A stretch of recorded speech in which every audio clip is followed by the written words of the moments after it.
Hello नमस्कार आदाब में सोचे बाहर 45 डिग्री की जानलेवा गर्मी है, न नल में पानी है, न घर में बिजली। आप प्यास और पसीने से तड़प रहे हैं और तभी कोई आपसे पूछे कि भाई साहब देश के इस हाल पर आप क्या कहेंगे, और आप मुस्कुरा कर कहें कि अरे हमें क्या फर्क पड़ता है, हम तो मेलोडी खा रहे हैं। मेलोडी खाओ, खुद जान जाओ।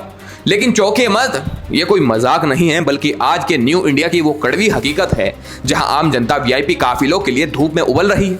करोड़ों के पुल बिना आए भूकंप के खुद ही सोशल डिस्टेंसिंग कर रहे हैं दोस्तों, और जब जनता आवाज उठाती है तो उन्हें समाज का कॉकरोच बोल दिया जाता है। आज ये कहानी किसी सरकारी फाइल जैसी बोरिंग नहीं है। आज की बात होगी हमारी और आपके रोजमर्रा की उस कड़वी और अजीब जिंदगी की जो सोशल मीडिया की मीम्स और जमीनी चीखों के बीच फंसी हुई है दोस्तों। तो कहानी की शुरुआत करते हैं उस राज्य से जहां विकास इतनी तेजी से दौड़ रहा है कि पुलों के पैर थक जाते हैं। जी हां, बिहार। अभी हाल ही में बिहार के गोपालगंज और बेतिया को जोड़ने वाला जादवपुर मंगलपुर महासेतु के पिलर नंबर 5 के पास स्पेन में अचानक 5 से 7 इंच का गैप आ गया। मतलब पुल के 2 हिस्से आपस में कट्टी करके दूर हो गए।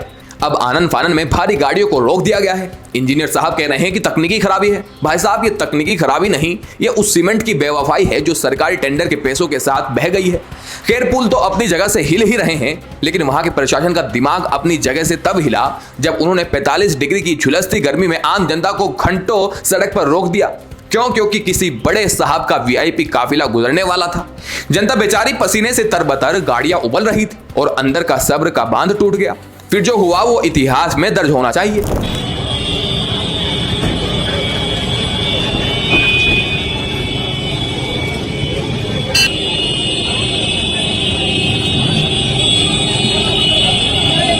पूरी जनता ने एक साथ मिलकर अपनी गाड़ियों के हॉर्न बजाना शुरू कर दिए। ऐसा कॉन्सर्ट बजा कि वीआईपी साहब के सुरक्षा कर्मियों के हाथ पांव फूल गए। पुलिस ने आनन फानन में वो वीआईपी ड्रामा बंद कराया और रास्ता खोला। सच कहे तो इस सड़े हुए वीआईपी कल्चर का यही इकलौता और सबसे सटीक इलाज है। जब तक आप शोर नहीं मचाएंगे, बंद शीशे वाले गाड़ियों को आपकी गर्मी का एहसास नहीं होगा। अब जब 45 डिग्री गर्मी और सड़कों के उबलने की बात चल रही है तो जरा उत्तर प्रदेश का रुख करते हैं। गाजियाबाद, नोएडा और ग्रेटर नोएडा के लोग इन दिनों एक अनोखा टाइम ट्रेवल एक्सपीरियंस कर रहे हैं। तापमान जैसे ही 45 डिग्री पार पहुंचा, बिजली विभाग का पुराना इंफ्रास्ट्रक्चर बाय बाय बोल गया। ट्रिपिंग, लो वोल्टेज और फॉल्ट के कारण 3 से 5 घंटे की अघोषित कटौती हो रही है। हालत यह है कि बिजली घरों में ट्रांसफार्मर महाशय को लू न लग जाए, इसलिए उनके आगे बड़े बड़े कूलर लगाए जा रहे हैं। ऐसे ही किसी माहौल में जब दिल्ली की गर्मी और पानी के संकट पर बात हुई तो सोशल मीडिया पर एक वीडियो वायरल हो गया। एक रिपोर्टर ने आम नागरिक से पूछा कि पेट्रोल के दाम बढ़ रहे हैं, पानी नहीं मिल रहा है, आपका क्या सोचना है? तो भाई साहब ने जवाब दिया, हम तो मेलोडी खाकर खुश हैं, हमें कोई फर्क नहीं पड़ता। देख रहे हैं कि पेट्रोल और डीजल के जो दाम है वो फिर से महंगे हो गए हैं। 10 दिनों के अंदर 5 रुपए का जो फर्क है वो देखने को मिल रहा है। कितनी परेशानी हो रही है इससे? परेशानी तो अच्छा, मेलोडी खा रहे हैं।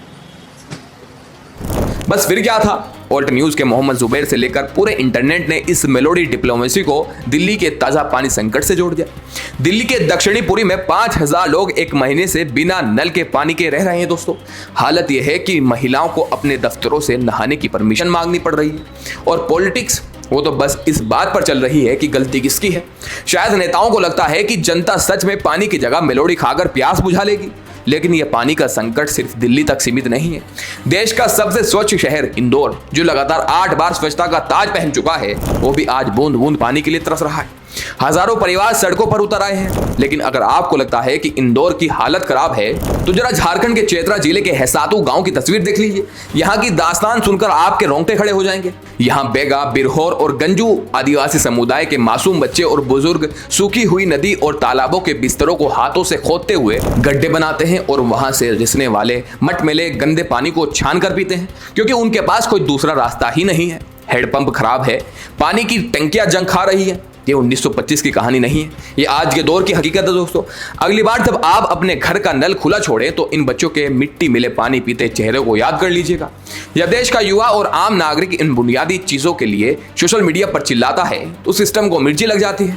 हाल ही में जब एक बड़े पद से युवाओं के लिए कुछ कड़े शब्दों का इस्तेमाल हुआ तो इंटरनेट पर फ्रस्ट्रेट हो चुके युवाओं ने कॉकरोच जनता पार्टी नाम का एक सार्केस्टिक प्लेटफॉर्म बना दिया।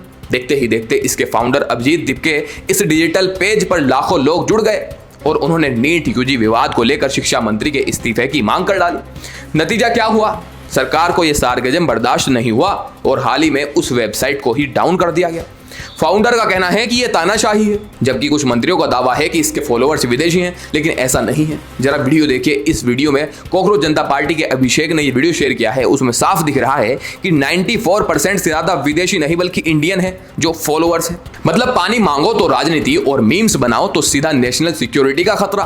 पुल का टूटना, पानी का ना होना, वीआईपी गाड़ियों के लिए जनता का धूप में सड़ना और आवाज उठाने पर वेबसाइट का बंद होना, ये सारी खबरें अलग अलग राज्यों की जरूर हैं, लेकिन इनकी जड़ एक ही है, आम जनता की बुनियादी जरूरतों को लेकर सिस्टम की घोर लापरवाही। हम डिजिटल इंडिया और चांद पर जाने की बात तो जरूर कर रहे हैं, लेकिन अगर जमीन पर एक माँ को पानी के लिए दफ्तर से छुट्टी मांगनी पड़े या गांव के बच्चों को गड्ढा खोदकर मिट्टी का पानी पीना पड़े, तो हमें ठहर कर सोचना होगा कि हम किस दिशा में जा रहे हैं। आज का मेरा सवाल आपसे सीधा है, क्या आपको लगता है कि सोशल मीडिया पर मीम्स और सार्केज्म के जरिए विरोध करना आज के युवाओं की मजबूरी बन चुका है?